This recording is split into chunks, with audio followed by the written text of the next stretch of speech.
Statistics from the National Transportation Safety Board show that general private aviation aircraft average nearly 7 accidents per 100,000 flight hours.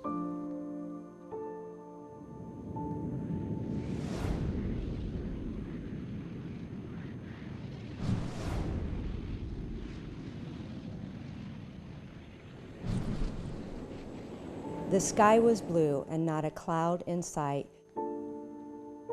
June 8, 2014 was the perfect day for an afternoon flight. Dr. William Alexander, a Nashville gastroenterologist and a seasoned pilot, had just finished a long work week at the hospital, and it was his time to relax. And his way was to take to the sky in his winged Skybolt airplane. Within seconds of pushing the throttle to reach the sky, he knew something was wrong and his aircraft was going down. And it did. A few moments later, 3 eyewitnesses pulled his burning body from the crash. Over 53% of his body was burned and death was threatening him. This is his story of unshakable faith. This is today's life. Dr. A, how has your faith pulled you through this? Well, it's an appropriate question because actually my faith pulled me through it. Well, one of the fascinating things is that when I first came out of my coma, believe it or not, I was actually praying. For many years, I've prayed a short prayer from the Eastern Orthodox tradition called the Jesus Prayer, and I've done it spontaneously, maybe every day since I was in my 20s, which is a long time ago. And so when I woke up and realized where I was ultimately and so forth, I was actually praying this prayer. And so that is part of it. This and this kind of praying for yourself, connecting with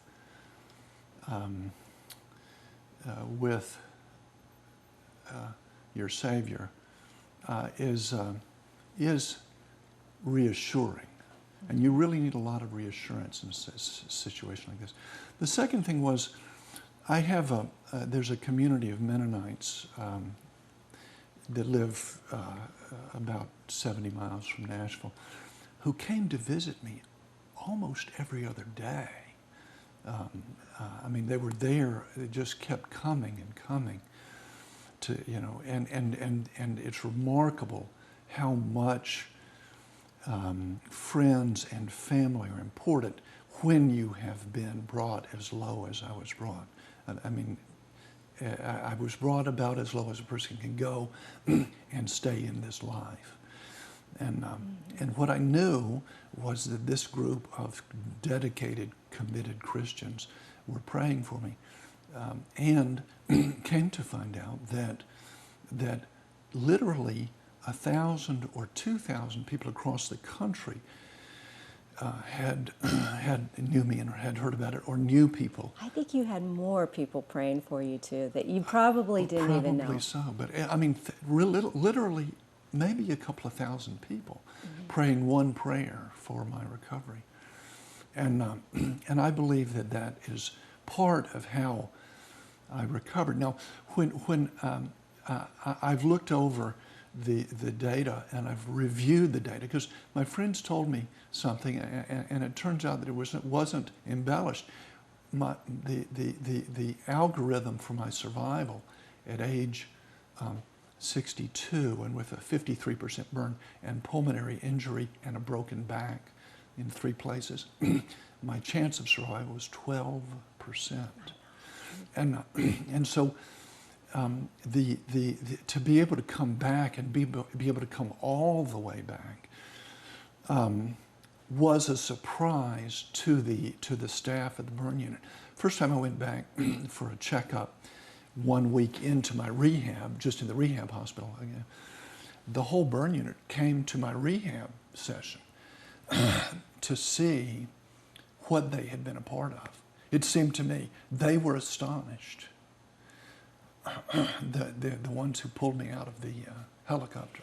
You know, you talked about your healing and Yes. recovery. Yes. Tell me about that in your dance. How has that helped Okay. you?